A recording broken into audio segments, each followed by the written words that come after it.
John Calvin, on Psalm 79, verses 6 through 9. Pour out thy wrath upon the heathen that have not known thee, and upon the kingdoms that have not called upon thy name. For they have devoured Jacob and laid waste his dwelling place. O remember not against us former iniquities. Let thy tender mercies speedily prevent us, for we are brought very low.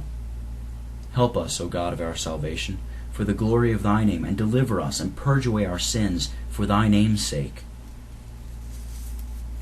Pour out your wrath on the nations that do not acknowledge you, on the kingdoms that do not call on your name.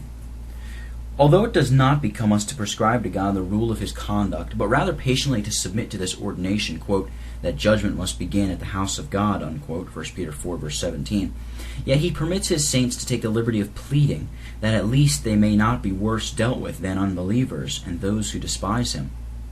These two sentences, that do not know you and that do not call on your name, are to be taken in the same sense. By these different forms of expression, it is intimated that it is impossible for any to call upon God without a previous knowledge of him, as the Apostle Paul teaches in Romans 10, verse 14, quote, How then shall they call on him in whom they have not believed?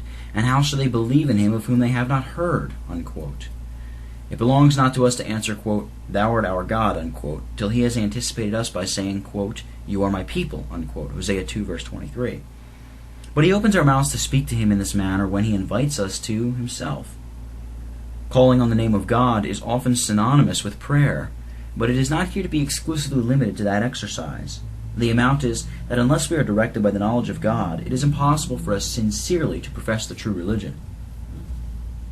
At that time, the Gentiles everywhere boasted that they served God, but being destitute of his word, and as they fabricated to themselves gods of their own corrupt imaginations, all their religious services were detestable, even as in our own day the human invented religious observances of the blind and deluded votaries of the man of sin, who have no right knowledge of the God whom they profess to worship, and who inquire not at his mouth what he approves, are certainly rejected by him, because they set up idols in his place.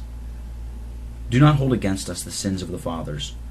The godly Jews here confirm that they had justly deserved the chastisements which had been inflicted upon them, and they present this prayer because they could only get relief from their calamities by obtaining reconciliation with God.